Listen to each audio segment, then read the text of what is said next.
அண்மைச் செய்தியை பார்க்கலாம். அமெரிக்க டாலருக்கு எதிரான இந்திய ரூபாயின் மதிப்பு தொடர்ந்து சரிந்து வருவதால் சமையல் எண்ணெய் விலை சராசரியாக 5% அளவுக்கு உயர்ந்திருக்கிறது.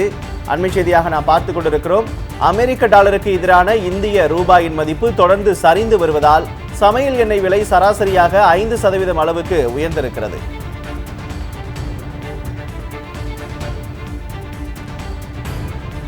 அமெரிக்க டாலருக்கு எதிரான இந்திய ரூபாயின் மதிப்பு தொடர்ந்து சரிந்து வருவதால் சமையல் எண்ணெய் விலை சராசரியாக 5% அளவுக்கு உயர்ந்திருக்கிறது. இது பற்றிய கூடுதல் விவரங்களை சிறப்பு செய்தியாளர் பால்முருகனிடம் கேட்டு பெறலாம். பால்முருகன், இது பற்றிய கூடுதல் விவரங்களை பதிவு பண்ணலாம்.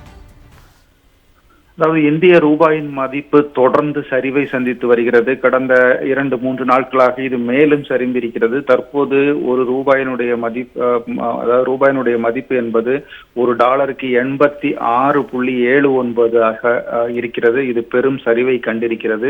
இந்த சூழ்நிலையில் தான் கடந்த 15 நாட்களாக தொடர்ந்து சமையல் எண்ணெயினுடைய விலை அதிகரித்திருக்கிறது. ஏனென்றால் இந்தியாவில் 60% சமையல் எண்ணெய் இறக்குமதி மூலம்தான் கொண்டு வரப்படுகிறது. அந்த வகையில் இறக்குமதி செய்யும் போது இந்திய ரூபாய் அதிகமாக டாலருக்கு நிகராக செலுத்த வேண்டியிருக்கிறது.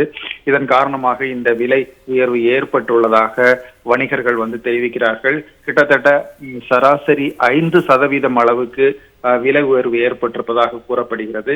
கடந்த 15 நாட்கள் கணக்கை பார்க்கும் போது மட்டும், அதாவது 140 ரூபாயாக இருந்த பாமாயில் விலை 146 உயர்ந்திருக்கிறது. அதே போன்று சோயாபீன் எண்ணெயினுடைய விலை 128 135 உயர்ந்திருக்கிறது. சூரியகாந்தி விலை 153 158 உயர்ந்திருக்கிறது. கடலை எண்ணெய் 183 185 உயர்ந்திருக்கிறது. இப்படி ஒவ்வொரு எண்ணெயினுடைய விலையும் சராசரியாக 5% அதிகரித்திருப்பதாக வணிகர்கள் தெரிவித்திருக்கிறார்கள். அசோக், கூடுதல் விவரங்களுக்கு நன்றி பால்முருகன்.